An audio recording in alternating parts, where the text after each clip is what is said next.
here we have a graph of position in meters versus time in seconds for a particular object. And this object, you can see in the picture here, is an armadillo. And I've put the armadillo on a balance beam to reinforce the idea that no matter what this graph looks like, this armadillo is simply going back and forth in a straight line. Maybe moving only to the right, maybe moving only to the left, maybe doing some of both, but nonetheless always along a straight line. So if the first portion of the graph looks like that, this tells us that at time 0 the armadillo is at an x-coordinate of 0.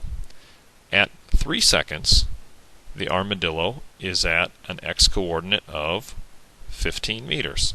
This armadillo, watch the picture, is going to move 15 meters that way in 3 seconds.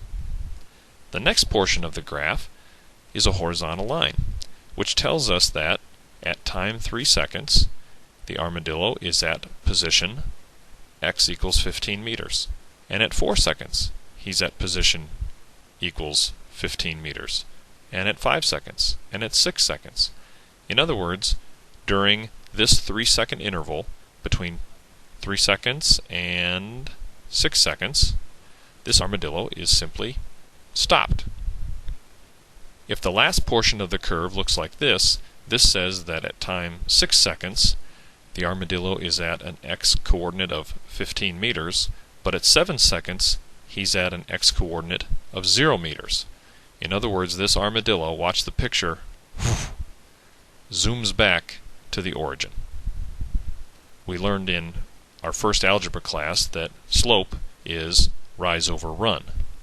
Well, that would be change in position over change in time, which means that the slope of a position-time curve any time is the object's velocity at that time.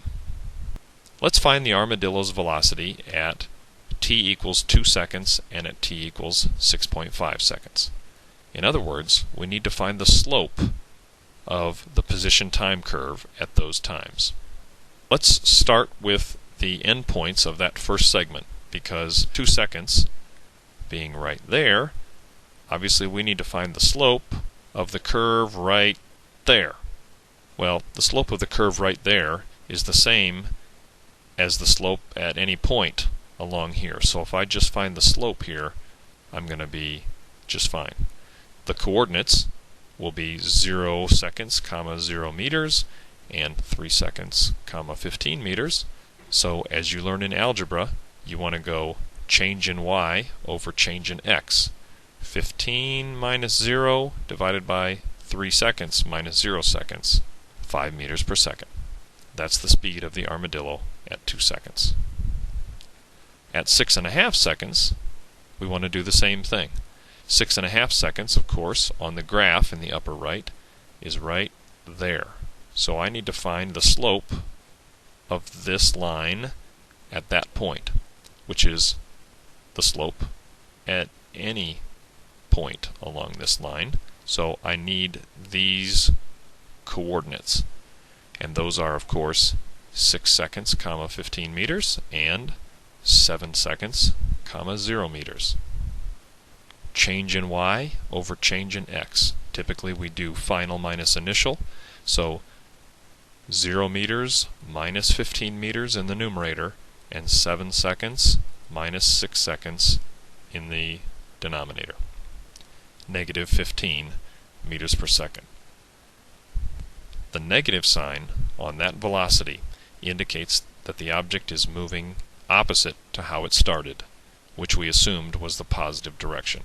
And that's what we saw in the previous slide. We saw the armadillo go back to the origin and in a hurry. This is what we would call a cruising armadillo. 15 meters per second. Wow. Final thoughts on 1D Graphical Analysis 1. 1. Here we introduced graphical analysis of 1D motion. We mentally put all of our moving objects on a balance beam in order to reinforce that their motion was one-dimensional. The objects are not on a treasure hunt. 2. We saw that the slope of a position-time graph at any time is the velocity of the object at that time. These velocities can be compiled for all times and shown on a velocity-time graph, which we'll see in a later lesson. And 3, we saw that the sign of velocity gave information about the direction in which the object was moving.